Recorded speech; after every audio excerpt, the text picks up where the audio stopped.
March 26th, year 2024.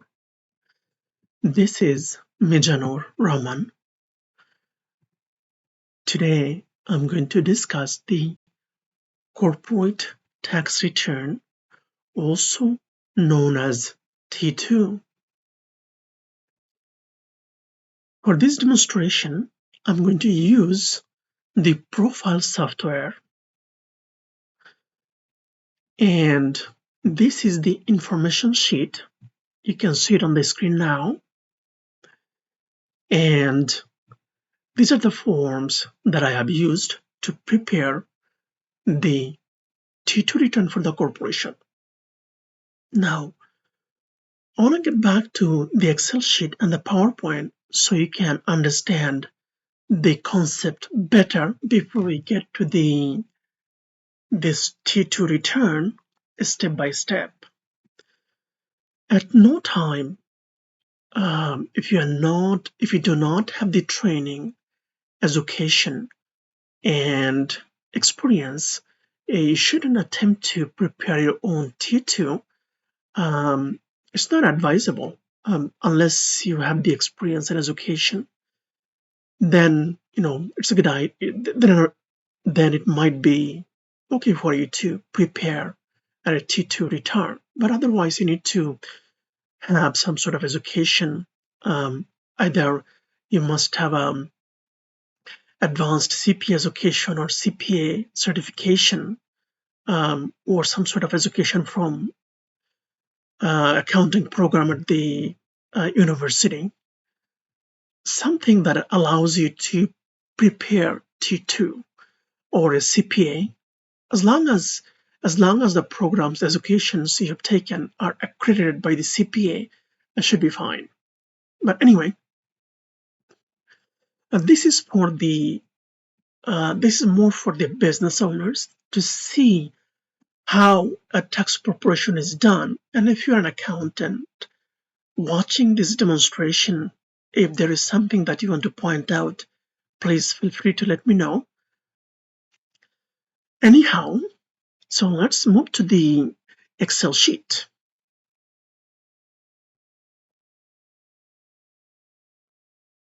So again, the copyright of this video presentation belongs to me. My name is Mijanur Rahman, and every aspect, the presentation, the content in this video is copyright protected. The fair usage is allowed. Let's move to this scenario here. Mr. Gabriel Angel, he is a restaurant owner.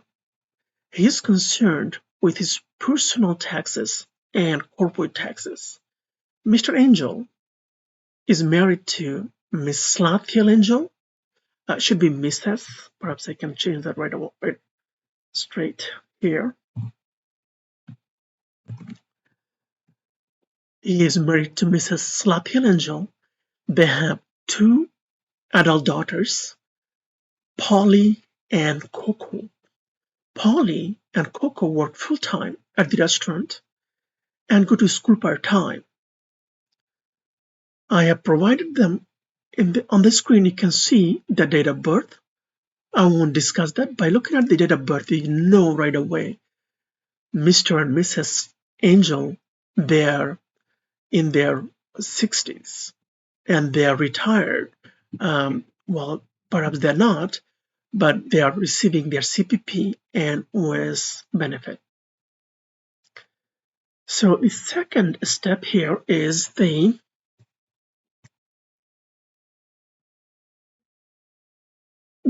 information about Gabriel.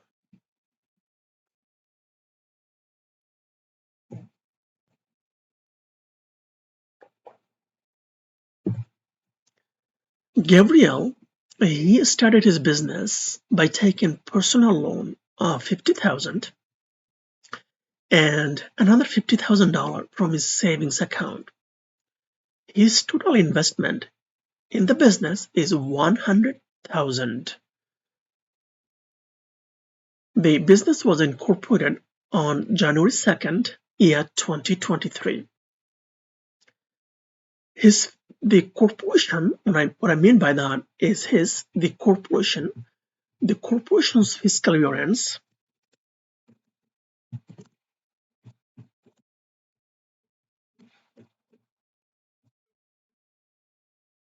the corporation fiscal year ends and fiscal year end is December 31st.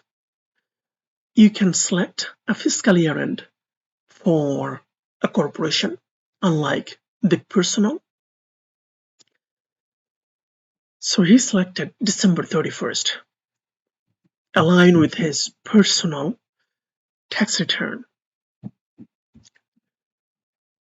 Now, the second step is that in this cell, you can see right there, it also provides some of his personal information that we would be needing it to prepare his T1, because this presentation is integrated with T2 and T1. What I mean by that is that you'd see both the T2 and T1 so that you could see how the business owner is affected overall in tax situation.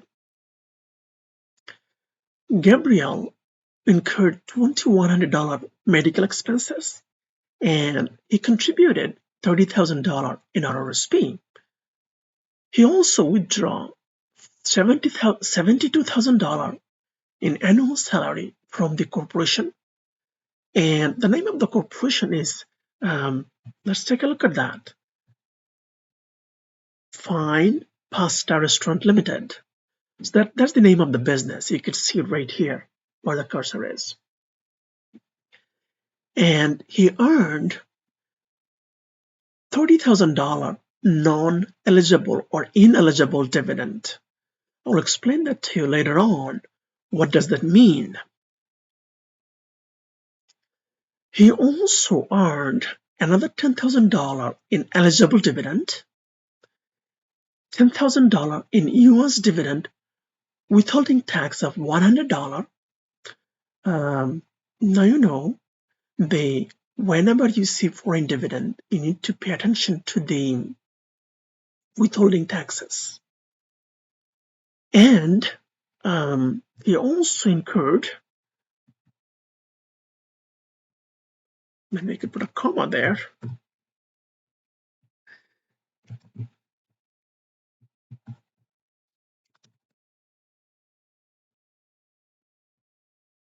He also but he also earned, what else did he earn? Another $10,000 in capital gain. So you see, it's getting complex now. Gabriel has tuition expenses of $2,000 for food handling and safety, which is, we assume in this purpose that he has taken the education from accredited school, and the school is provided him with a T2202.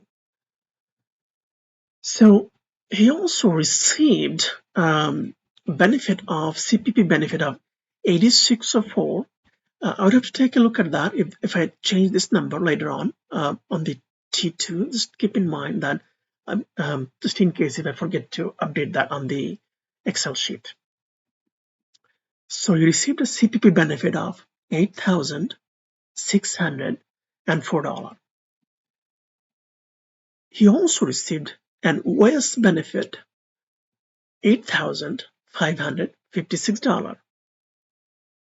Furthermore, he borrowed, you can see it right there,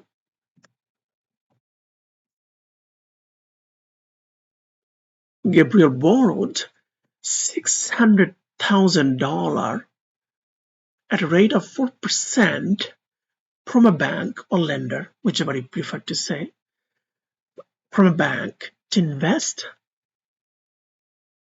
with the option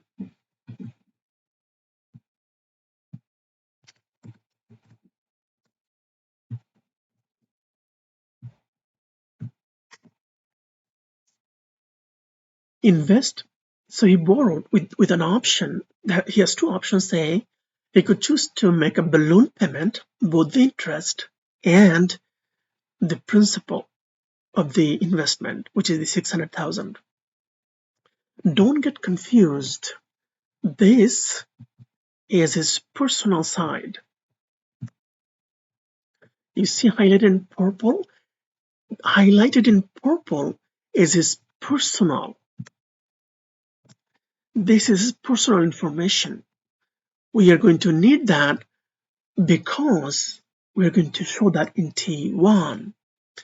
So he could invest so that he could claim some interest expenses. Okay?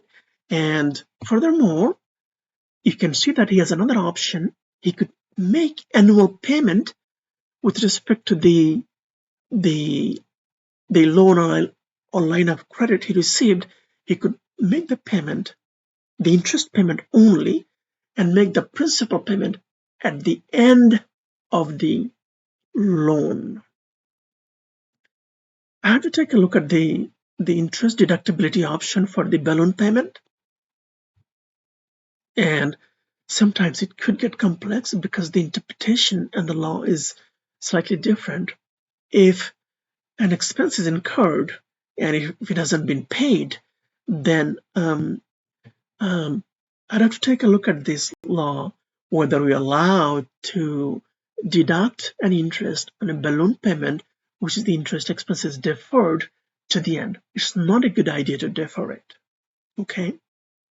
It's a good idea to pay it off every year so that you are not behind. It's more of a financial planning issue than an accounting issue. If you're a finance student who has a master's in finance or bachelor in finance, or you have some sort of economics and finance advanced certification, then you would know that this has to do with the investment. Or if you're an investment advisor, then you would know, or a financial planner, you would know this. This is a strategy that is used to also accountant they know who has the experience as a financial planner. Anyhow, so let's move to the second step, slab hill. So we're going to move. Now I'm going to talk about Slab Hill. Slab Hill is Gabriel's wife or spouse. Slab Hill also invested another $30,000 in the business. So she's also a common shareholder, now you know. A business can issue preferred share and common shares to raise capital. So in this case, since they're family, they took the liberty of issuing common shares to each other. And Slab Hill works part-time and earns $15,000 from the fine restaurant. She also earned another $25,000 in investment income from the company. What I mean by that, an ineligible dividend that she received from the corporation Fine Restaurant Limited.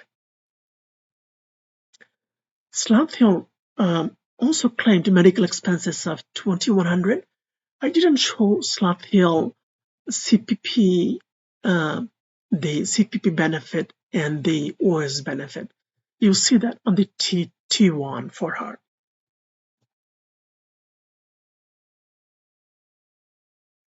I forgot to change that over here.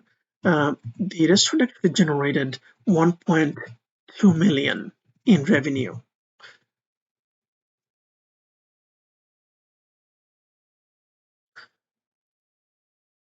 And earned $20,000 in dividend.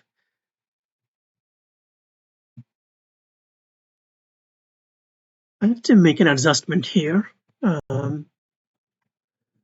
The adjustment is that the restaurant, I forgot to adjust this when I calculated the the revenues expenses. Excuse me.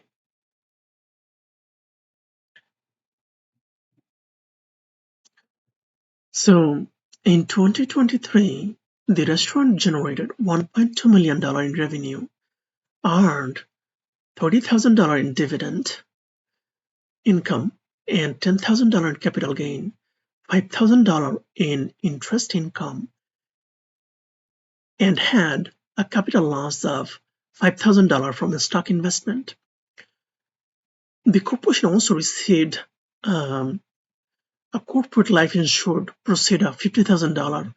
Um, this is only for demonstration purpose. This was on a key employee. Don't take it literally. Usually the corporate insured life insurance policies are for the business owner. It's sure to point it out. It could be an insurance policy they had on the key employee, so that in the event they leave or they die, so they can replace that employee and go through the training process, whatever the case might be. You'd have to take a look at the tax implication on this, because this creates a CDA, capital dividend, tax-free capital dividend from the corporation. But there are also complexity as well. I won't get to that. The tax implication on the insurance policy. It's a different issue. So let's not talk about it. Just for now, let's know this $50,000 will accumulate in the CDA account, capital dividend account. So below is the actual revenue and expenses and all the calculation. Now let's get to the PowerPoint so you could see how it looks like on the PowerPoint.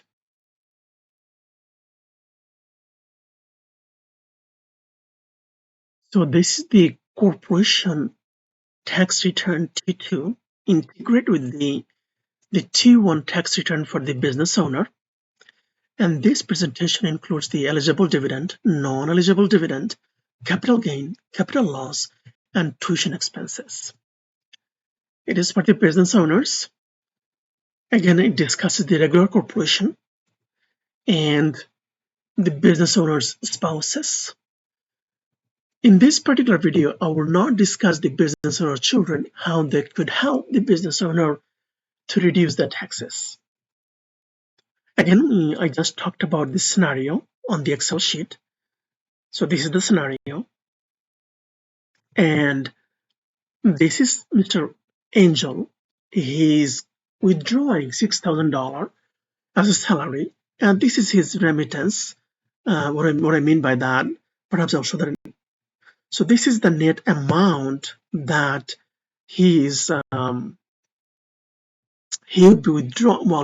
be getting as a salary. And this $6,000 per month, and his net income is $4,486.69. Again, that number is $4,486.69. This is the employer remittance. This is what the Fine Pasta Restaurant Limited, that's the corporation name, Fine Pasta Restaurant Limited, would remit on behalf of him every month. Because portion includes the CPP that was deducted, that is directly paid by the Mr. What I mean by that, this is the personal portion, and this amount corporation has to make on behalf of the employee. Because Mr. Gabriel Angel is also an employee of the corporation because he contributes his time. He spends a lot of his time, and he receives salary.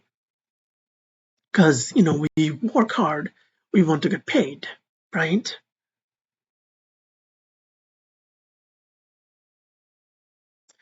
And this is the total tax that was deducted from his from his salary of $6,000. This is the employee the remittance for the Miss Slathiel, Mrs. Slathiel Angel. You'd have to excuse me, I put Miss, it's Mrs. Slathiel. And this is a typo, okay? So this is the remittance for her. And this is the remittance for the two daughters, Polly and Coco. And Polly is, what is it? Well, they both work part-time in the restaurant and they go to school as well. This is our revenue and expenses. You can see that when we go through the Excel sheet. This is the net income after paying salary to Gabriel. I showed him separately for a reason, okay, because he's the main business owner. Okay, well, both Mrs. and Mr. and Mrs. Angel are, but there's a purpose I showed that to you. Now, it will reveal as I'm going through why I showed that to you differently, why I highlighted that in yellow, because Polly, Coco, and Slathiel is included in this $119,513 salaried or wages. And this is the home office he uses as part of his home. He gets the deduction for that. Again, this is the capital gain losses. The deductible portion of the meal expense, non-deductible, the CCF or the PP&E. In this case, they had an equipment. It was set on the Excel sheet. And this is the net income for tax purpose, $567,734. This is the net income for tax purpose. And this is from the operation itself. Well, not quite. The operation from itself would be very difficult to say at this time. This capital gain is not quite a part of the activity from the operation. Okay, so keep in mind. I'll show that to you in a second. To know that our net income, the net income for tax purpose is $567,734. And we have other deductions, which is the dividend income the company earned by investing outside. That is $30,000. So the corporation has a net, the taxable income of $537,734. By now, you might be wondering, this dividend is an income. How come it's not included in the taxable income? You'll see later on why. We are paying taxes. The corporation would pay taxes, but there's a reason for that. Because the CCPCs, the Canadian control private corporations, they have a different set of rules when the dividends paid out to each other. It triggers Part 4 taxes, and the dividend refund and the tax paid.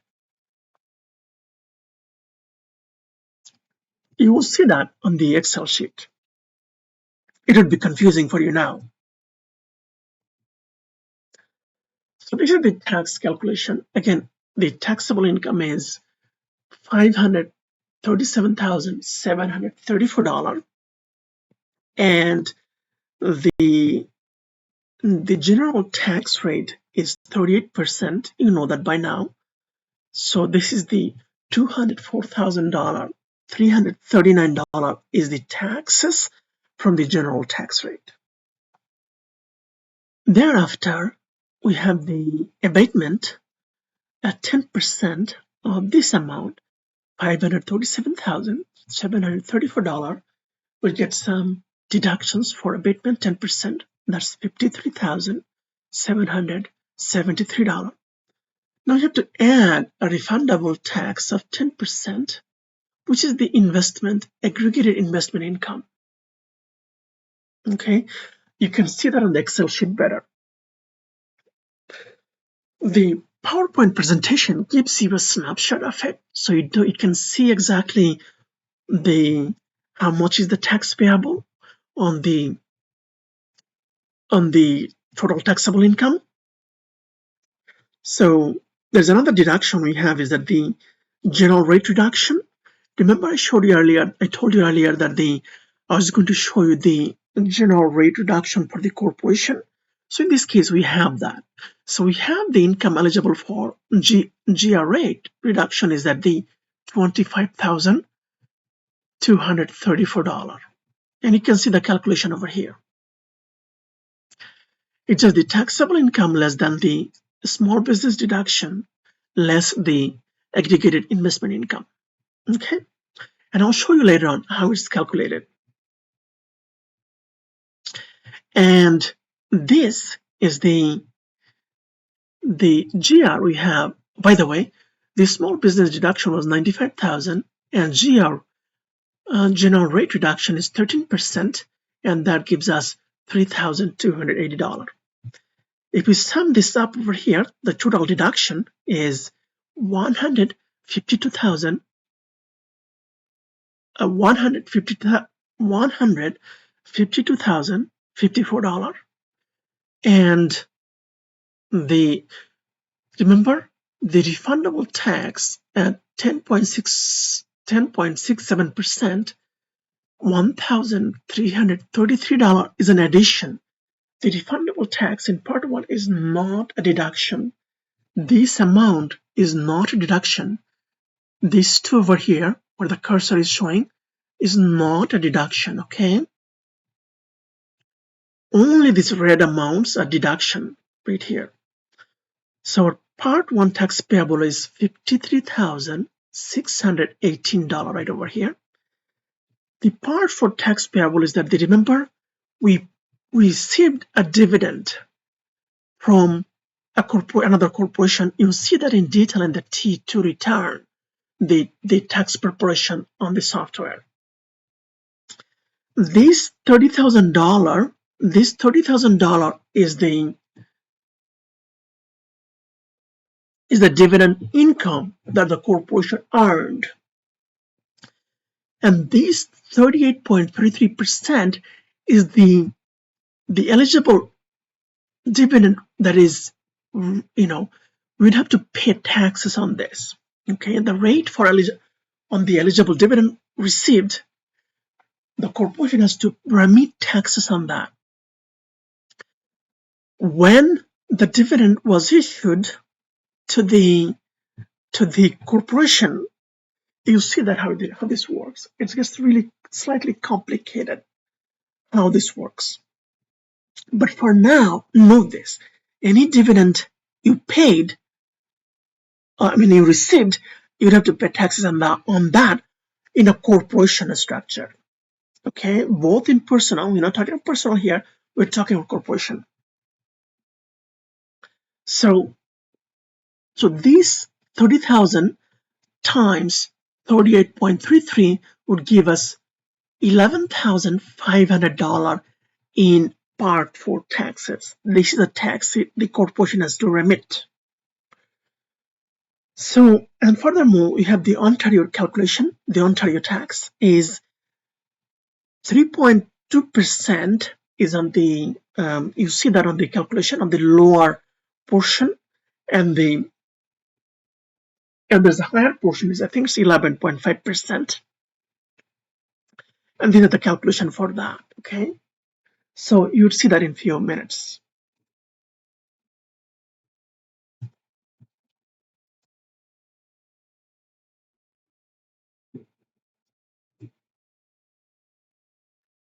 So this is the major decision that we need to know, that we have our tax. Oh, by the way, I need to show this to you over here. This is our total tax payable, $85,458. Okay, this is the total tax payable. So remember, we have taxable income of $537,734, and tax paid is $85,458. If we simply deduct that, we have after tax income is $452,000 $276. Keep in mind, if you're a student learning it, or if you're an accountant, you know this already, that the after-tax income not often the cash flow for the corporation. And you know why? Because there are expenses that we triggered. Portion of that is non-deductible expenses. And we made investment, we financed it. So many things continue, okay? So many things happened. Just keep in mind, this is the after-tax income. So if you had the financial statement, you would only see this line, this $85,458 on the financial statements that is issued by your accountant. That is the number you would see on the financial statements. None of those what I'm showing you in this presentation, you won't see that. This happens behind the scene, okay? So you might be wondering, for one line in the financial statements, we would have to do all this stuff? Yes, you do. Because this is taxation is different from accounting. Okay, so don't confuse this, okay? On the IFRS, you would only see the IFRS or PGAAP, SPGAAP, whatever you call it. You would see on the financial statement, you would only see this $85,458. You don't see any of this discussion other than this particular line over. The financial statements only would show this, okay, nothing else. Anyway, so for simplicity, we would assume that this after-tax return is our is our main cash flow. But that's not the case, okay? That is not the case. Keep in mind, that is not the case at all. So don't confuse. Okay, so if you didn't have the advanced accounting, or if you didn't finish first 2 years, it would be difficult, or even first 3 years, it would be difficult for you to understand it. Most likely the fourth year student would understand if you're in accounting program. So keep in mind that this is very important over here. This is not a cash flow. This is just a snapshot of the major decisions that will be affecting the small business deduction. This is not a cash flow. Okay, I showed you that in a cash out, meaning is that the paid cash to purchase some of those the items. This is not a cash flow over here. It says right there, the snapshots and major decisions that is affecting the small business deduction. So the dividend was paid to Gabriel was $30,000. Slap Hill received $25,000. Don't ask me why the dividend rate is different for Gabriel. Okay, I just showed you a number. There should be a set standard rate. Now, obviously, the Gabriel supposed to receive a higher dividend based on his investment. Usually be the double of the Slap Hill's dividend payment. But for simplicity, I showed you this, okay? So don't judge me. Why is that? Okay. Maybe there's a clause in the Slap Hill shares agreement that, what she is eligible to get. Okay. And then the meal expense that wasn't deductible, part of it, you see that on the Excel sheet. But anyway, so know this, that our total asset that the business has is $551,892.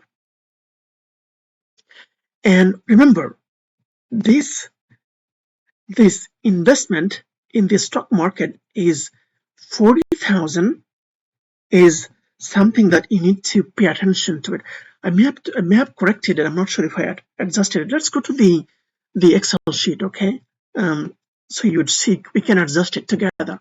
But know this SBD has to be 90%. I'll show that to you why it has to be 90% for the corporation to take this SBD deduction, this $95,000, okay? It's a lot of money, $95,000. So the asset and the investment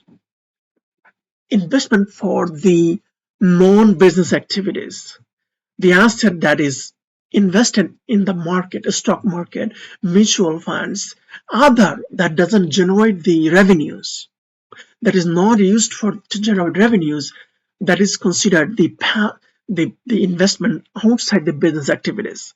Those investment cannot be more than 10%.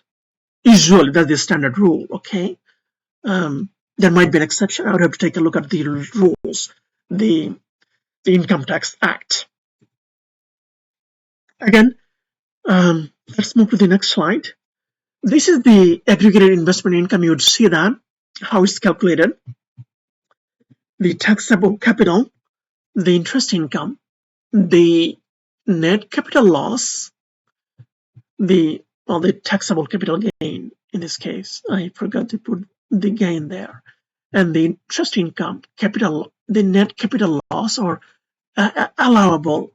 It should be allowable capital loss. So don't confuse that. I didn't put that. It's allowable capital loss. Okay, you'll see that in the Excel sheet. So this is our aggregated investment income. Okay, and this actually it should have been net allowable capital loss. Okay, and not net capital loss. Net capital loss is different than the allowable capital loss. I'll tell you that in a different video. Okay, and then we have the adjusted aggregate investment income, which is this. So this is the capital gain less than the net capital loss and the allowable capital loss, and that is $2,500. And this doesn't include the interest income, okay? And don't ask me why, but it doesn't. And then the portfolio dividend receipt. This is $37,550. If I'm not mistaken, this is your adjusted aggregated investment, and this number cannot be more than 50,000. If you invest more than $50,000 in the market, your capital, your small business deduction would be reduced by $5 for every $1 that you invest outside. Okay, so be very careful when you invest from the corporation. That's why you need to be very careful how you structure your corporation.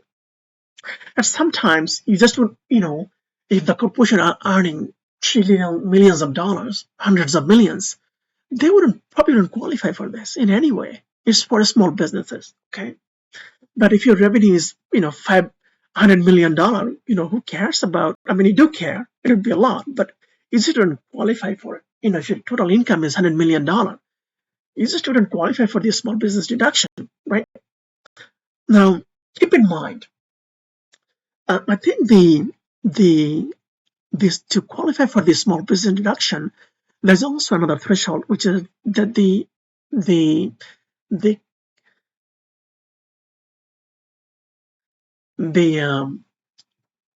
what do I mean by that? Is that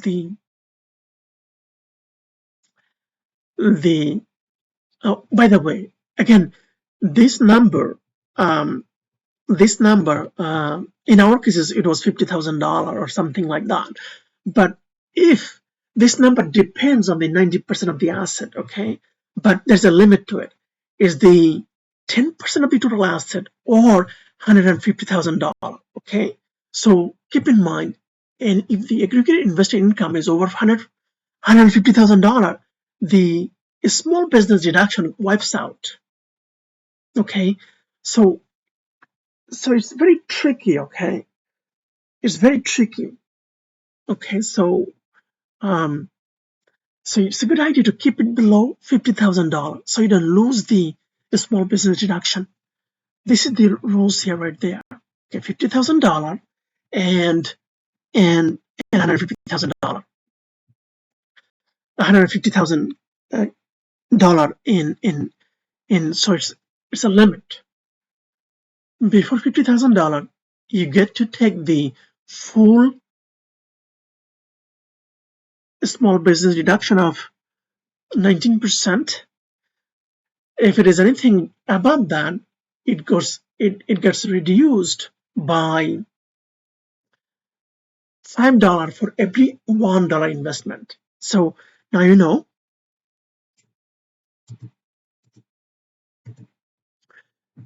And this is our tax deductions calculations. Okay. Um, well, perhaps I should be telling you this. This is how the this is not actually tax deduction calculations. This is more of the the balance on the RDOTH, refundable taxes on hand. It's very complex. Perhaps I'll show that to you on the Excel sheet so you can see. But keep in mind this: when the dividends are paid from the ineligible and the dividend received ineligible, this is the bucket for the, think about, this is a pot. This is the bucket for non-eligible or ineligible dividend. And this is the bucket for eligible dividend, what is paid and what is received. Okay? Think about this. You receive dividend, you pay dividend. Basically, this is the, think of this as like a T, like, a T account. Think of this if that helps you. Okay? In one end, the dividend paid, the other end, dividend received. The adjustment of that taxation is the adjustment of that produces refund on the, perhaps I can show that in Excel sheet. It's getting slightly, I cannot show you the numbers, so it will be difficult. But remember, these are the bucket for the ineligible dividend and non, this is actually incorrect. This is eligible dividend. I would have to change that, okay? I'll change that later on the Excel sheet. Well, this is the Excel sheet, and I think this is much better, so you can follow along. The PowerPoint presentation is for someone who is very less equipped with the accounting and get confused. It's for them, okay? But if you're an expert, let's follow along this Excel sheet, okay? So this is the revenue, and this is our we have two columns here. We gather data, and we also create a deductible expense. But here I've done it slightly differently. So don't compare the other videos with this one, okay? So first we gather data, and then we see what can be deducted, right? It's not every expense can be deducted. Usually this would be, if I didn't, if I've done it manually, then I would simply divide it by 2. That would be 10,000, right? But I won't do that here because I want to show you this. I would like to show this differently. So the meal expense, remember these red lights, the red cells are caution cells. You need to pay attention to that. This, because often you'd get audited because of that.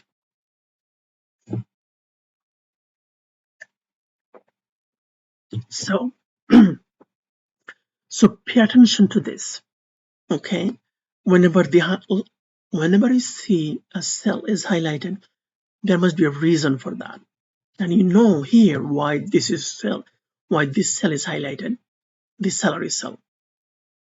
Because the employer is subject to file remittance, and that remittance, part of it is included in it. So this is the total expense from the main location, because he used part of his home as well, right? Maybe he stocked some, inventory, or probably used home office for other purpose, maybe used the storage. What, who knows, right?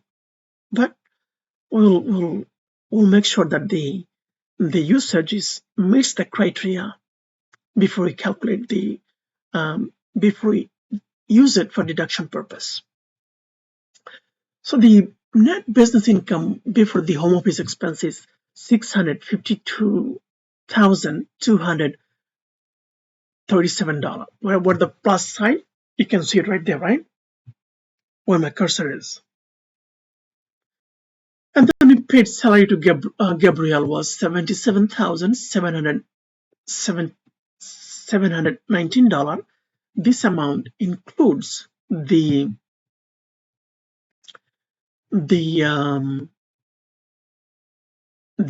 remittance part of the CPP and EI that the employer paid on employer is the Fine Pasta Restaurant Limited. So this amount is included. Think about this. You worked, let's say, in this case, let's say the corporations are separate entity. Even though Mr. Gabriel is the business owner, he worked there now as an employee. He's an employee, he's the business owner, he's the shareholder. He's all three. Okay. So this is the why is highlighted in yellow. I could have put it over there with the other employment expenses. I didn't to show you this because he's the main person who has spent time in the business. He looks after the business. He is involved in day-to-day operations so closely that he's the main person behind he makes the decision, right? Maybe he can consult with his spouse. She's also important, no different. They both are important because the family-owned business. It doesn't have to be. I just showed you this so you can understand in a simple structure. Those Polly and Coco could be outside worker, okay? They don't have to be the daughters of the owner, right? We could we could give them a name as well, son. It could be Jason and Jack, right? It doesn't have to be Polly and Coco, or Danny and Frank, or Danny and somebody else, right? Doesn't matter. Those are names. Those are just name without any meaning to it, okay? Just these are some names. Try to be as unrealistic as possible. The Gabriel is an angel, and Slapiel is an angel. Polly is, I don't know what does that mean, and it's just the name Polly. So now you can see that we discussed this home office expense, how they qualify. Okay, so I wouldn't get to look at the other videos, and you would know the reason why why some portions are not deductible here, okay? And this is actually a video for one discussion. But today we are only going through the presentation. So you can see how the tax are prepared. That's the idea. The school will probably teach you this. What the school can teach you, or they don't really quite. You'd have to learn by working. I had to learn by working because when I was managing, I've been in the business since 2004, October 2004. So, so part of my business experience, plus I went to school while I was in the business. I studied accounting and advanced accounting, CPA accredited. I completed the advanced financial planning. So it allows me to understand things differently. And while I was in the business, I had to, I learned this. I learned this. Plus, this allows me to, I have the accounting education, and having that knowledge, I learned that as I'm going through practically. I learned everything practically, the accounting, hands-on. Perhaps you could try doing that. You could open your own business. I shouldn't advise that. You would have to spend a lot of time. You would have to, work, study, and pay attention to manage employees. You need to spend at least about 15 to 17 hours every day. You get to sleep 6 to 7 hours, right? And it's very, very, very.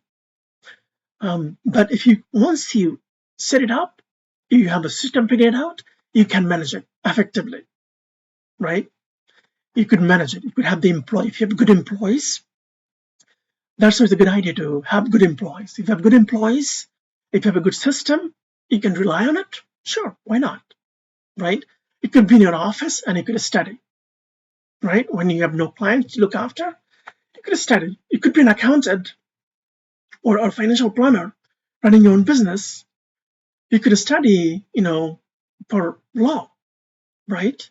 When you don't have clients. That's what I've done. When I was running my retail operations, financial planning business, right? I studied advanced accounting, right? It's a CPA program. But anyway, that's too much. Without bragging, I apologize if it came out as a bragging. You'd have to excuse me. The reason I said that, so it would inspire you how to get things done. So this is remember, we have capital gain of 20,000. Half of that is taxable. We have exclusion rate of 50%, or inclusion of income is 50%. Okay, no different than the personal. And then we have a capital loss of 5,000. The allowable capital loss is $2,500.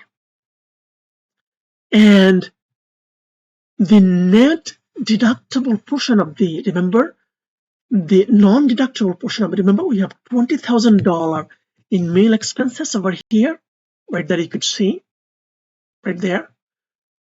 Not entire $20,000. If you entertained your client, you also consumed a portion of that meal, okay? Half is deductible. So this $10,000 deducted now, or added back, not deducted. We added back because we didn't pay taxes on that. It's not, it shouldn't be, it shouldn't be deductible. Of $20,000 of the investment in the meal expense, half of that is deductible. The other half is not. Okay, so the other half, we have to add this back over here, okay? And now we could add this up over here. That would give us the net income for tax purposes $567,734. Now, again, it's not quite. We're still not ready, okay? We need further adjustment. Okay? We are still not ready for taxable income, but this is for the net income for tax purpose.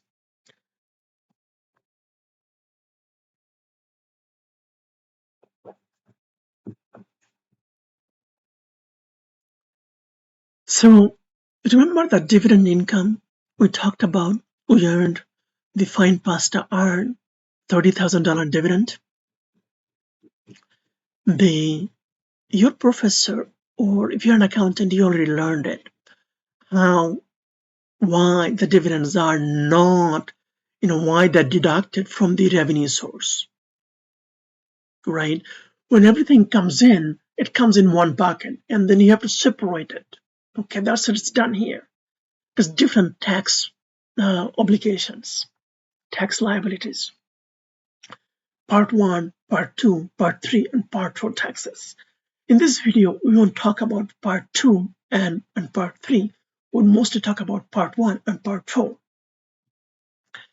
So remember, we need to deduct this dividend receipt from the net income for tax purpose, because we would calculate that in a different bucket. So this provides us the taxable income of $537,734. That's our taxable income, right? That is our taxable income. Now, once we calculate the taxable income, we can simply calculate the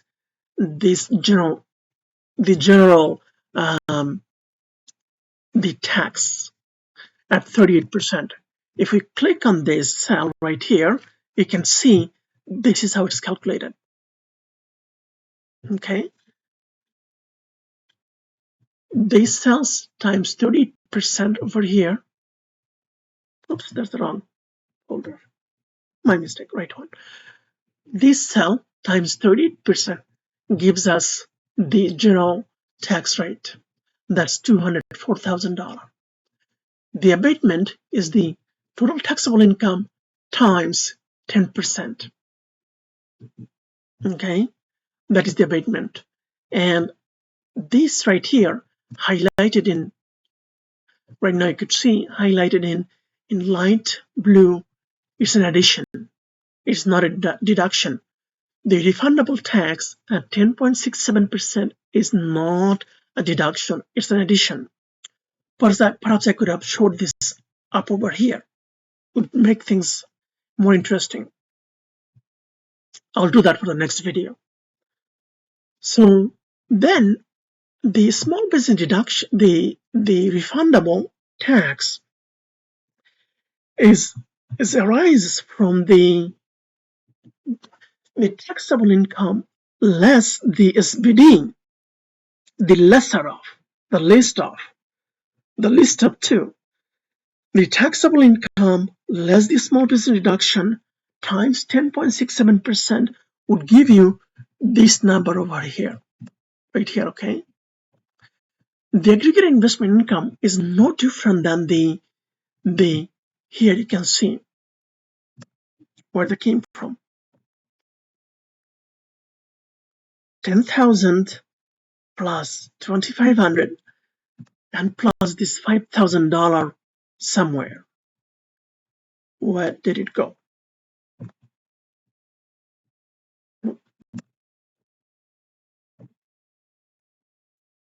Oh, this is down below. Right here. This is right here. Okay, this is how I got the aggregated investment income. Okay, I showed you down below. Okay, in the note, you see it right there. This is how the aggregated investment income is calculated. Don't get confused with the aggregated income with the adjusted aggregated income. Okay, it's different. These are different. Okay, one is used for income tax purpose. The other one is used for a small business deduction. Okay, this is for a small business deduction, and this is for the calculating your tax obligation. This.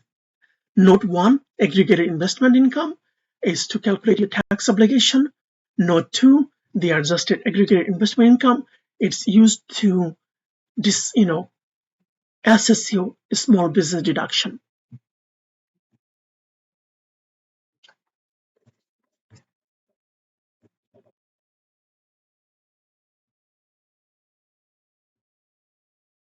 So now we already know this small business deduction.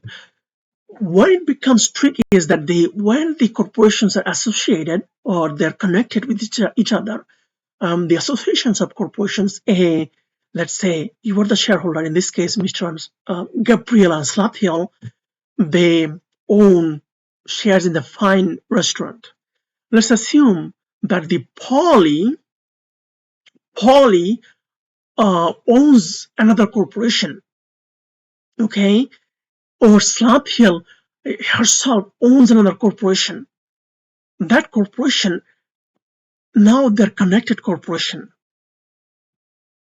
Okay, now they're connected corporation. Let's say the Slaphill went and she opened another business. Let's say another luxury, maybe what do we say? Let's say furniture store. She opened a furniture store, and she called it Slaphill Furniture.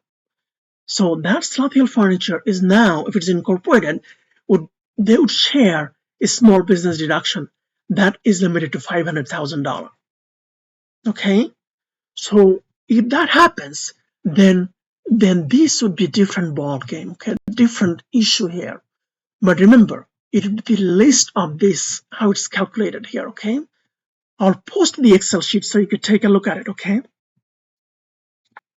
and then we have the taxable income. It's straight up the $537,734. And then we have the annual business limit of $500,000 SBD. Now, remember, in this case, the small business deduction amount is the least amount. Therefore, we just simply take 19% of that, and that's the 95,000 comes. If we shared this, if we shared this SBD with another corporation of, let's say, $100,000, if this is $400,000, then this would change. Okay, maybe perhaps I can show this over here. And you see, if this is $400,000, then it changes. Okay. Anyway, I'll fix later. But this is correct. Okay, so I've done it manually over here. So that's when I tried to change that to 4 to 5. When I changed 5, that is at 5 to 4, it didn't reflect the calculation. I had to change it over here. Okay, but anyway, now you know there's a list of that, and then the general rate reduction. I already discussed that. Taxable income less the small business deduction less the aggregated investment income. I already showed this to you earlier that this is how we calculate the note 1 right there. $12,500 right there is our aggregated investment income. Okay, then we get to the income eligible for general rate reduction, and that is simply this amount right there. Okay, this 25,000 multiplied by 13%, and then we have the part 1 tax. We just simply sum this up over here, and that would give us I'm going to change the color so you could see.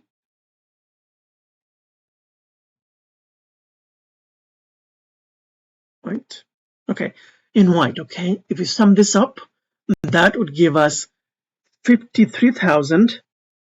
That would give us $53,618. Okay, our total deductions, these are additions in black, and the red numbers are deductions. Okay, so total part 1 tax payable is $53,618, and then we have our part 4 tax payable, which is the $11,500. How we calculate that? 30,000, the dividend that we received, the eligible dividend that we received, we just simply multiply by the tax rate, and that is $11,500. Okay, since we do not have we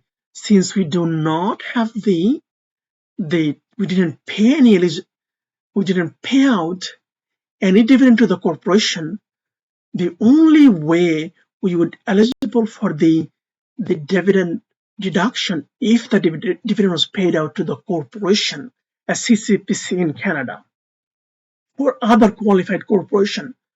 In this case, the dividend that was paid out to Mr. and Mrs. Angel, Gabriel, and Slaphill, they are not subject to the non-refundable NERGTOH. That is not, subject to this the non-eligible refundable tax on hand. Okay, that is not to be eligible. Only time you'd add that in this bucket is when you pay this dividend to the corporation, not in person, not to someone else. Okay, not individuals. Okay, it has to be corporation.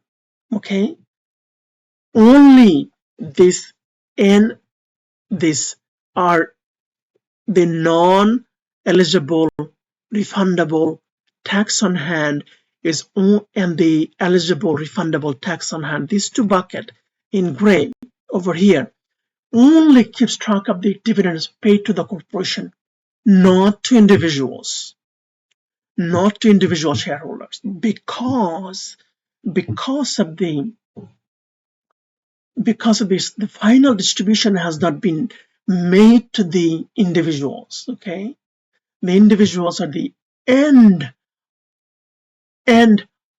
of the line of the tax payable to the government. Okay, the taxpayers. Corporations, they this is a different course. Something that I don't want to get into this right now. But know this: some of you are asking questions. It's complex. You really have to, get to know this for, you know, study for a couple of years. So this one video would not be sufficient, but this gives you an idea.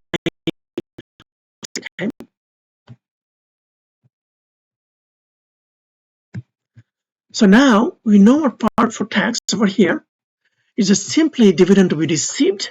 We have to pay taxes on that because we didn't pay any dividend to the. If we paid a dividend, if we paid a dividend to, let's say, another corporation, and we paid $11,500, then this would be zero over here. Okay, this would be zero. Then but that's not the case here. Okay, that is not the case. Okay, that's why we only keep track of the bucket, the gray bucket, the ERGTH and NER, um, uh, N, the NERDOTH. So again, we keep track this separately. This section over here in gray, I purposefully created that. I have a bit of problem. I'm a bit of problem with choking, so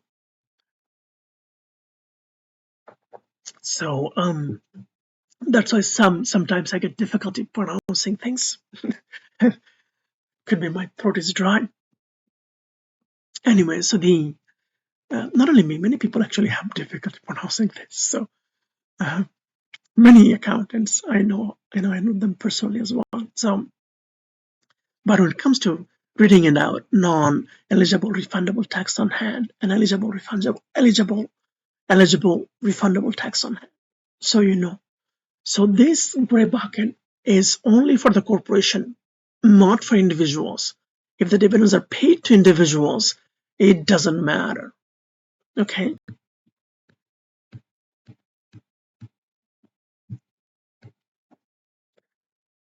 So now that we know our part for tax, the total tax, if we add this up over here, highlighted in purple, it would give us $85,458. This is our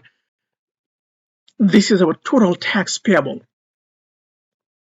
Okay, highlighted in purple right there.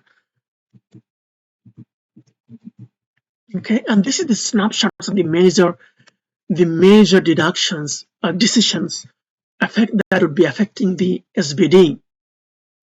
Okay, keep in mind this is not a cash flow. They're just a layout of major decisions. I just showed you these are the cash out that took place. Okay, so we assume that this is our retained earnings. Keep in mind the financial statements prepared under the IFRS would have a different amount, most likely. Okay, they would have a different amount. The financial statements would only show this $85,000 this $85,000 as a tax expense or tax payable, as a liability or expense incurred. If it is paid, then it's tax expense. If it is not paid, then it's tax payable. Nothing more, nothing less. There might be some other items like future tax liability, future assets, but those are different. Those are accounting terms. Okay, we don't get to that in this video. That's completely different. Okay, but you would see that on your IFRS or SP or the GAAP, financial statements prepared under this is not a financial statement. This is a purely tax calculation. you'd only see this number, $85,000, $458 on the financial statements. Tax is different, okay? So again, so in this case, we assume that our total asset is $551,892, and our investment purpose, right here you can see I'm going to highlight these cells over here, okay?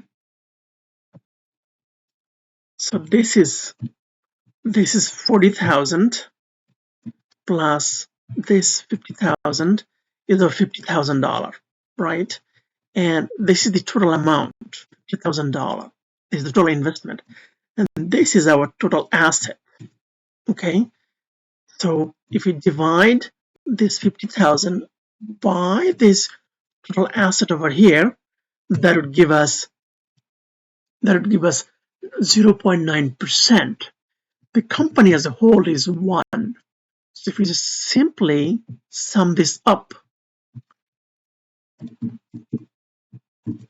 these two lines over here, that would give us 90.09. So it's showing us a 91%. Okay, if we choose to percentage it, let's see how that pans out. You see it's rounded up to 91%. Okay.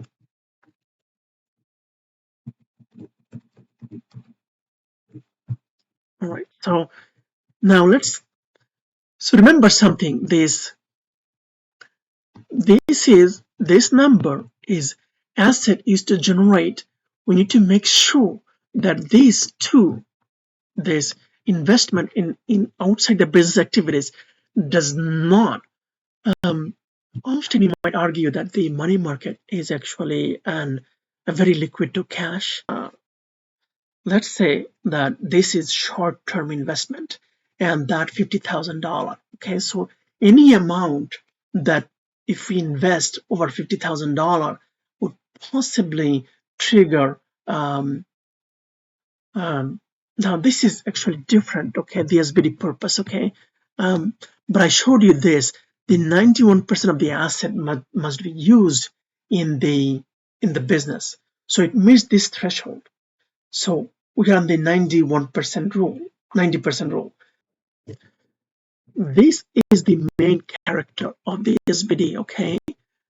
When your total adjusted aggregated investment income is over $50,000, okay, then I think it affects your if I'm not mistaken, don't quote me on that. I have to take a look at this.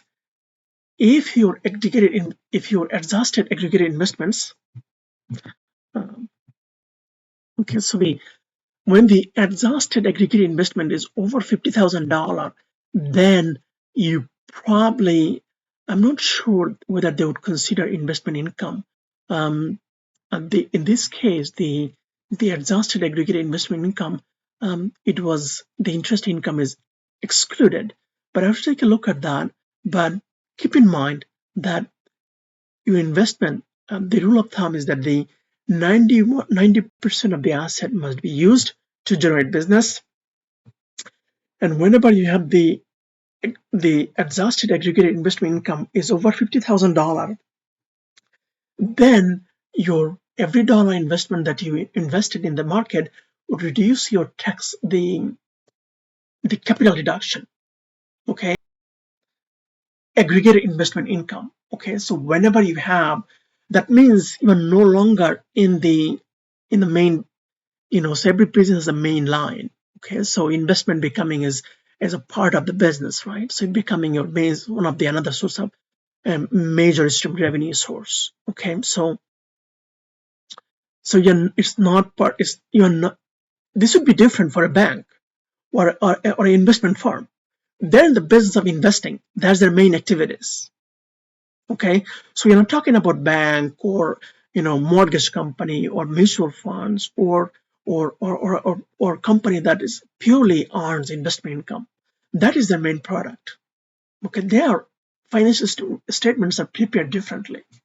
but you are not a financial institutions. You are not a financial institution, therefore you need to follow these rules. And another thing is that they changed now. I think the total capital invested is between 10 million to 50 million. I don't take a look at this. This map changed. It used to be 10 million before. Now they increased that to 50 million, I believe, if they passed it or not. So if that's the case, then aggregated investment income must be below $150,000. The and then it's better if it is below $50,000. Okay, it's better. Then you can get a full deduction. Second is that the taxable capital between 10 million to 50 million. If I'm mistaken, I think it's 10 million. The taxable capital must be that. The 90% of the assets must be used to earn business, active business. Again, this is the vehicle usage by Mr. Gabriel. Mr. Angel. Gabriel used the corporation vehicle. Now it's a taxable benefit to him. So this is how we calculate it. So $2,592. And that goes to this T4. When they issue the T4, you would see that in one of those lines. Okay, it goes to his Gabriel's T1. And again, these are the forms that I used. So you could take a look at it. There might be more. Those are the main forms. But not all the forms are included here. Some forms are actually not included. Let's say there are many forms that are used. The provincial schedule for the provincial tax calculation, the schedule for the T1 general is there, but there are forms that runs behind. You'll see that. I'll show that later on. So we already talked about this aggregated business investment income, adjusted aggregated investment income. Again, these are the buckets for the eligible and non-eligible refundable tax on hand. Those are the dividend paid and received to the corporations, right? Not to individuals, okay? And this is the capital dividend account. Remember, the half of the taxable capital gain that is received is not taxable, okay? So this can be distributed to the shareholder without, lesser tax consequences, depending on the situation. Especially these taxable capital gain can be distributed, but the insurance policy depends on how it's paid. It should be, but some cases there might be some adjustments. Now let's move on to the so we have the capital dividend account balance is $60,000.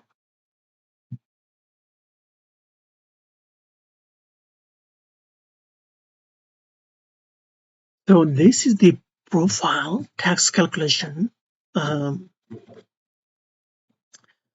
way it works, when you open a new, you click on file and you'd click on new, and then you'd create a T2. But I won't show you that, just to see how it works, okay? You'd also change that over here as well. So we fill out the business number. This is a fictitious business number.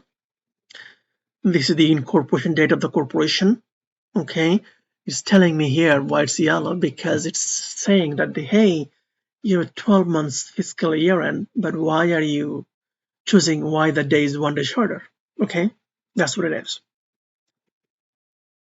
So you could click on this and say, well, I could put my prepared sign off on this, and we have no date of amalgamation. So there is, we don't have two corporations merging together or something that takes place, weird, or something happened, there is no amalgamation or amendment or anything else. Okay, there's no dissolution, there's no bankruptcy. Okay, there's nothing like that. It's a straightforward tax preparation, and we know that this calculation is eligible for the filing purpose. We are qualified for the filing, and you can see this is the taxable amount I showed you earlier on the Excel sheet. Exactly same amount, the taxable income. That's what it means. And um, this is the balance. For some reason, it's showing AB balance, but never mind. It's actually Ontario tax credit, Ontario. Okay, so um, let's move on to let's scroll down. As we go along, we fill this out, information, the head office, the director's information, and tick the correct box, and make sure the type of the corporation is correct. Make sure the signing officers are there, the addresses are there, the contact information, and the jurisdictions. Again, this is the issue here. This software is telling me here it's yellow because they're giving me a caution sign, not D there at the end.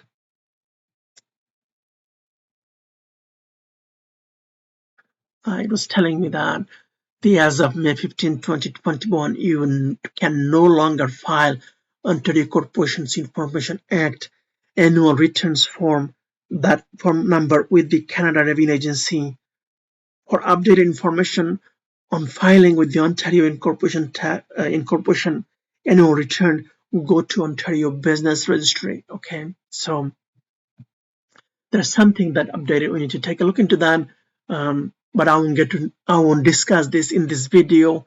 That's another topic. But let's go through that. Let's take this mark off over here.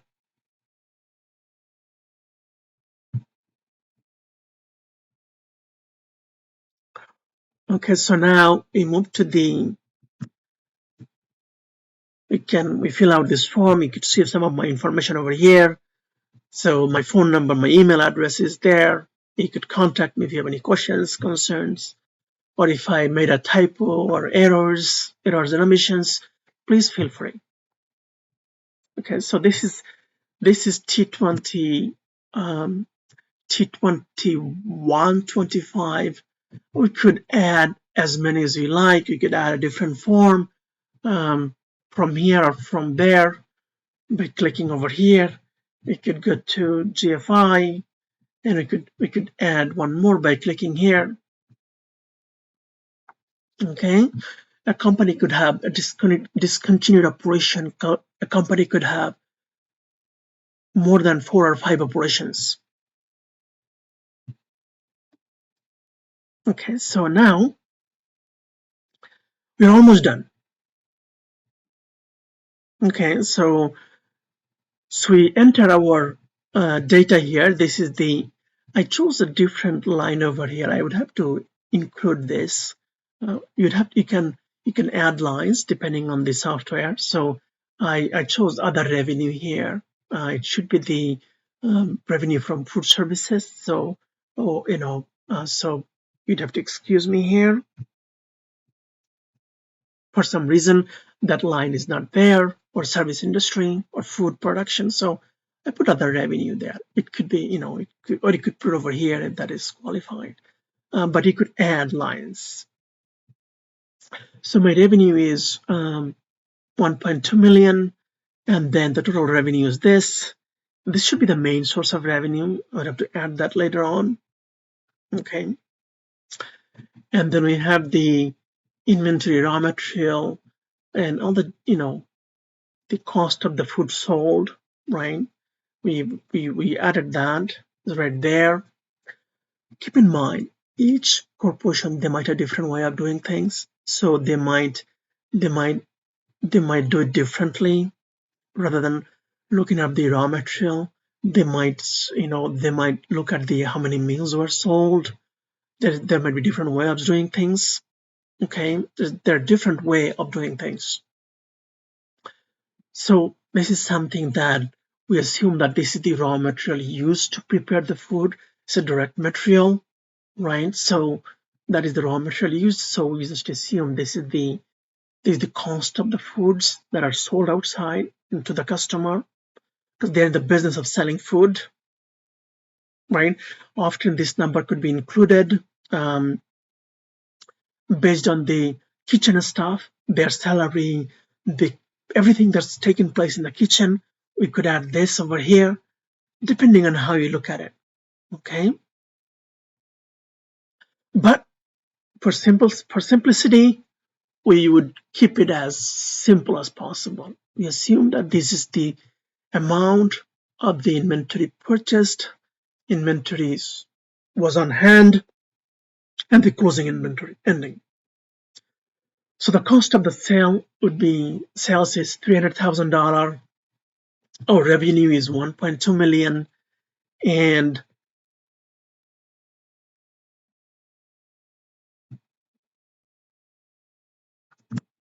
this is our operating expenses. We added those line by line. We added this 20,000 over here, but this is different in a personal self-employment purpose, but for corporation, it is added back to the later on for net income. This is the snapshot of these are the information that you probably see on the financial statements. Some of them, not all of them. Okay, um, so keep in mind. Okay, so this is the basically you see your income statement. Basically, this is what it is, but not all portion of it are here. Okay, some are eligible, some are not for tax purpose. Okay, so this is our total expenses from the operation, and this is the net income from the operation before any extraordinary items or any other comprehensive income. I will talk about the comprehensive income in this video. Okay, so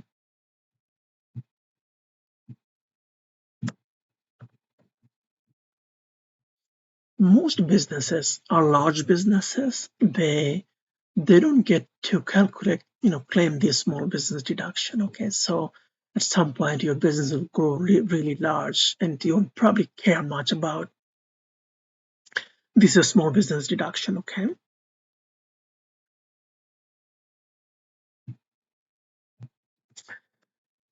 and this is the amount that the net income, that $566, $718 for tax purpose. Because this is actually slightly different from mine. I'll tell you why, because I prepared it differently, but it makes no difference. So this is the line over here. Okay, you can see that. I'm going to highlight that over here. You can see right there. Okay, that's the line. This is the business from the operation. Okay, and then after that we have the capital gain, allowable losses, and meal portion that wasn't deductible, and the CCA for the business and so forth, right? This is purely an example. There are many expenses that I didn't include purposefully, or many other CCA that I didn't show. Okay, don't take it literally. This is just an example, so when a restaurant opened at the very beginning, they have CCI. I didn't show you that, okay? But later on, when I purchased the property, plant, and equipment, I showed you that, okay? This is not an error on omission. I didn't decided not to show you that. Just try to make it as simple as possible.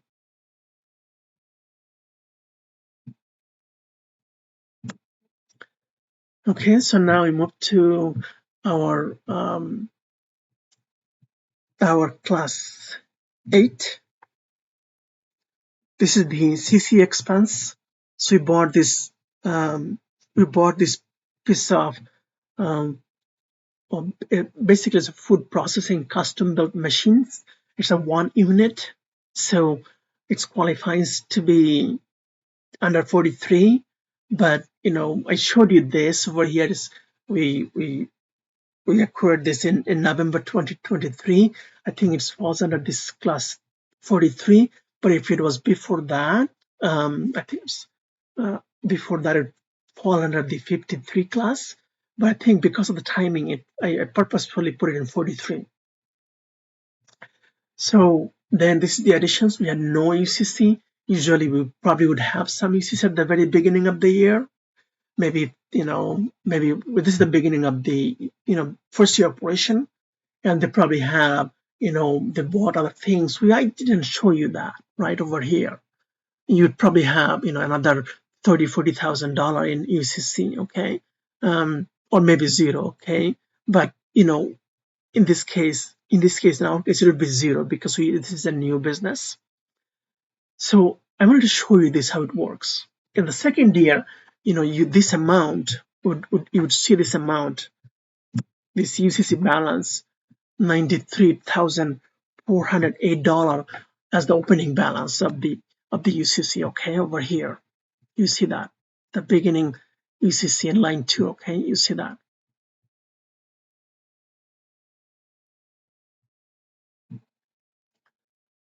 This is the net income for tax purpose calculation. This is how we calculate the taxable income.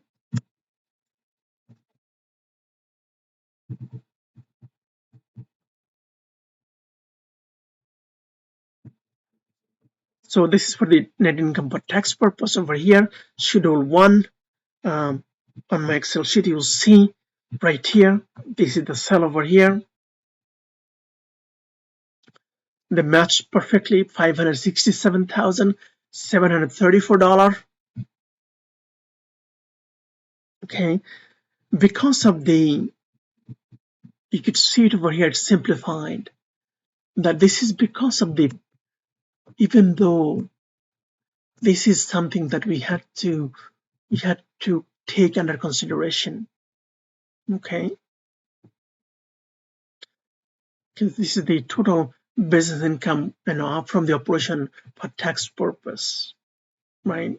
And then there's a net income for tax purpose. Some people they call it gross, but I put it the total business income from operation for tax purpose just to differentiate it. And the net income for tax purpose, you could call it a different name, but the software has a different name. You can see they didn't use this as simply as a net income for tax purpose. You can see it right over here. Okay. So, and then we move to Schedule 3. So we need to remember we received some dividend. In this case, I showed the dividend from the Apple. They're not connected. They're non-connected corporation, and we just put the information there. How much dividend the fine pasta restaurant corporation received. The fine pasta received, that's $30,000.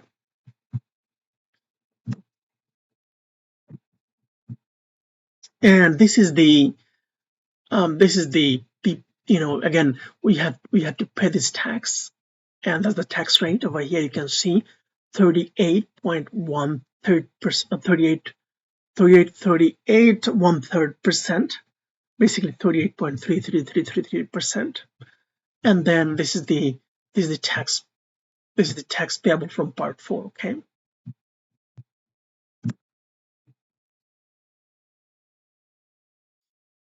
And in the part 4 tax calculation, you can see that. And then we move to Schedule 6, where we also earned the capital gain from Microsoft and capital loss from 3M, which is $5,000. Okay. And then we move to Schedule 7, and that shows you can see right there, the adjusted aggregated investment income is $37,500. You can see it there on the Excel sheet right there. Okay.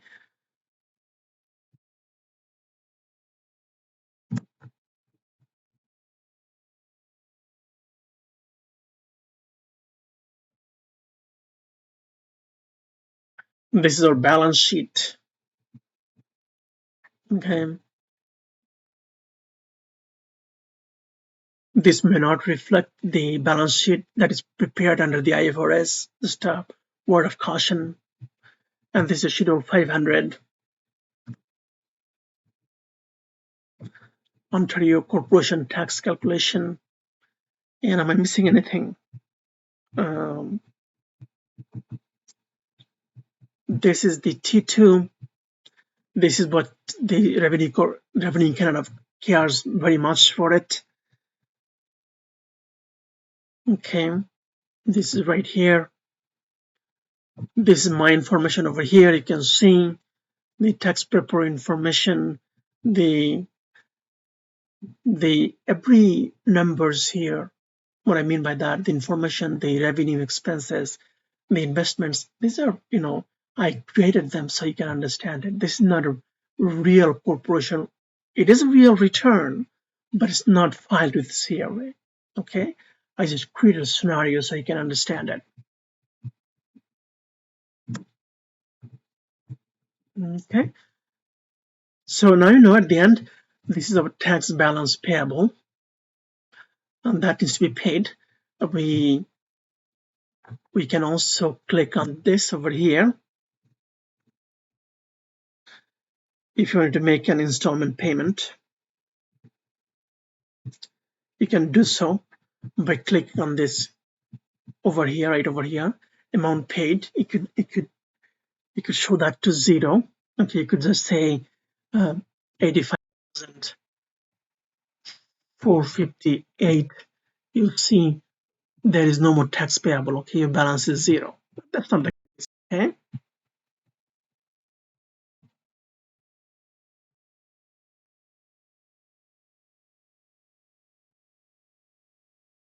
Okay, so now you can see.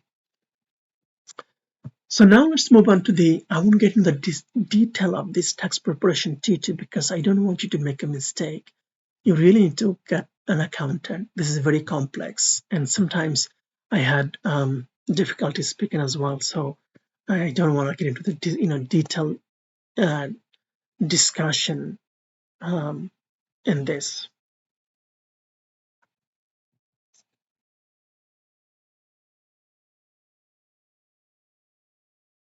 So let's move on to the T1 for both the Gabriel and Slothiel. So again, this is Gabriel's information. We need to fill out his information. T4, okay, and this is from the fine pasta. This is the T5. This is from his investment at the fine pasta. The dividend paid was ineligible. We entered into line 10 and it's automatically grossed up. Remember last video I talked about the line 12. I will tell you that later on, but not in this video. This is the ineligible video. There's a room for that. And then this is the Apple Corporation. They're not connected. It's eligible dividend. It's grossed up at a different rate. You can see that. And then he also received an US dividend, and there was this amount was withheld by the bank or the seller.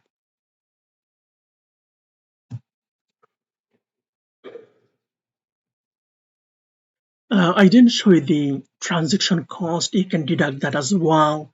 For some reason, I didn't want to show you this, but anyway, so this would be a credit over here because we have a tax treaty between US and Canada, and there'd be a tax credit. Okay.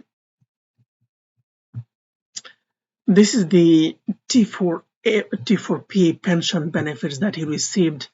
You can see it over here, okay, from the government of Canada.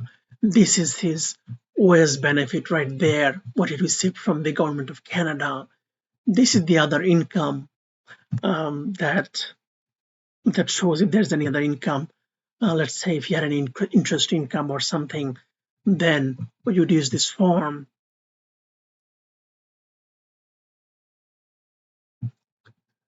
And then we have the other deductions over here. If we have any, in this case, we have RRSP, we deducted that. Also, not the RRSP, I apologize. He borrowed, remember, he borrowed $600,000 and he incurred $30,000 in he wanted to invest that money. So we can write that off as well. You can see that over here. He can reduce his taxable income. And then he also went to this, he also went to the school. He also went to school, and he was able to get a T2202. He get to deduct that as well. The medical expenses, we didn't claim that here. Okay, here over here, you see that? Are you claiming these expenses? No, because his spouse Slap Hill claimed it. Okay, because it didn't benefit him. And this is T1. Because of the complexity, this person wasn't eligible for the e-filing. We have to manually submit this, and he received a refund of $1,253. And this includes a bit of tax planning. Okay, let's move to Slap Hill. This is for Slap Hill, the spouse over here. Okay, these are all common shareholders. We could also issue preferred shares to them. I didn't. Anyway, this is his information, not so different. Okay, you can see, she's paying $5,583 in taxes. Okay, she has to pay, and this is the reason is because you'll see at T4 she didn't pay any taxes. Okay, she could invest this money, and then get dollar cost averaging or get some investment return personally. And then this is a T4P. This is what she got from the government of Canada as a pension benefit. This is OS. Usually, I think it's at the age of 66 after, I think you could select when with respect to OS. I showed you over here. You'd have to see, when she's eligible for. I think it's on the day she turns 66. I think that's when she gets it. But I showed it over here so you can get an understanding. If this amount is 0, then we should still pay $2,914. Okay, and this is, I want to fill that up a little bit blank. This is the T5 from Fine Pasta she received. Okay, and again, this is the ineligible dividend. This is the medical expense that Gabriel incurred. She claimed it on behalf of Gabriel. You'll see, without these expenses, she would pay more taxes. Okay, so we get to claim that over here. Okay, and she gets, this is her, by the way, I didn't show that's for Gabriel. We need to fill an spousal, the amount, the lines from the spouses, so that some software allows automated. You could transfer, some software you have to manually enter it. And this is the carbon rebate for her, or the climate incentive. She does get some money back.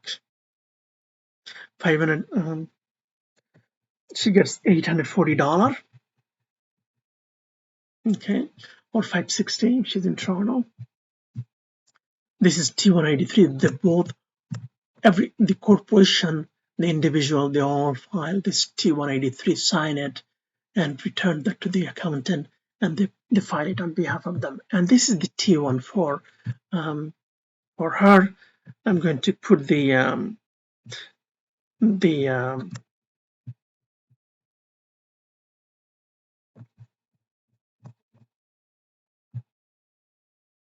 you're seeing this number different is because the calculation for OAS, I would have to get that from, I don't remember the figure, but I have to get it. So I put this back now. So now it's back to the amount that initially she's supposed to, or not initially. This is the amount based on the scenario. Okay. And I think that's pretty much it. And this is the T1 for her. You can see there might be a question sign here. This amount is over the amount, so we'd have to adjust this amount. They're saying this is the $8,354.52. So let's put $8,354. Okay, so that this does takes care of the problem. That's the maximum amount. I used the government software to calculate this amount for them.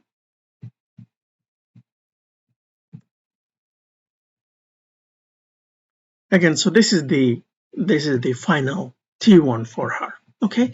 If you have any questions, concerns, you can always call me. But you can see that Mr. Gabriel, because of the planning that I showed you, reduced his taxes significantly. If he wasn't, I'll show you how much he's supposed to pay. Okay, just give me 1 second here. If he didn't have this deductible expense, see that he would pay how much he would pay. Okay, it's $11,000 he would have to pay. Okay, I'm going to override this. Okay, so okay, you can see that.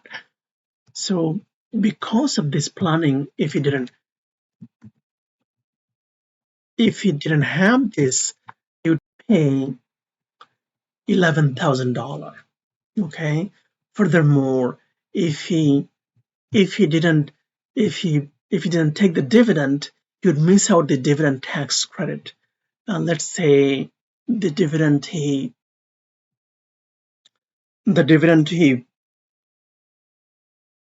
earned is 30,000. Let's say it wasn't dividend, but rather it was an income for him. Then his T4 would be, let's say if it was 100,000, 102,000. You see, he's paying more. He's paying 13,000. Okay. Again, this number is incorrect. It's telling you that's why it's highlighted as yellow.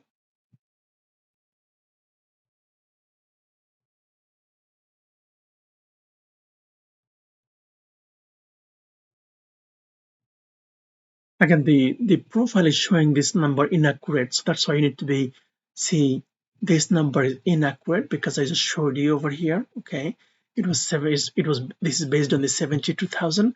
You'd pay a lot more than this.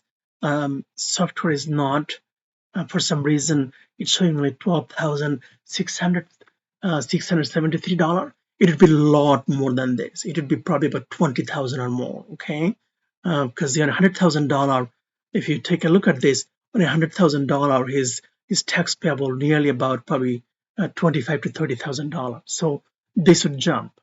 Okay, for some reason the software is actually they're not adding this up. So leave this as 72,000. Okay.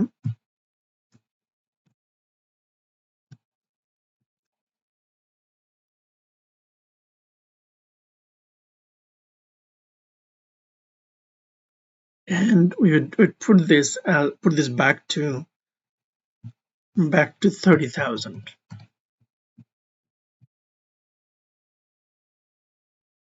And we have this other deduction over here. Now you see, so because of the planning, I was able to save nearly $15,000 to $20,000. Okay, so you need to be. This doesn't happen overnight. You go to an accountant, say, or a financial planner, let's get this done. It doesn't happen. You'd have to plan it. You'd have to, you know, $20,000 to $30,000 is a lot of money, right?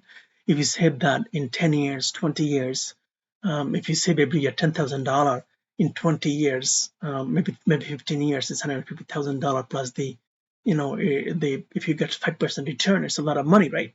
So think about it. Think about it this way. You could spend that money for your vacation, right?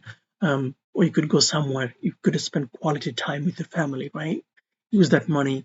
At the same time, you need to be fair and ethical with CRA as well, because what we do, it produces good to the society as a whole. So when we prepare taxes, we want to make sure that we follow law, rules, and ethical.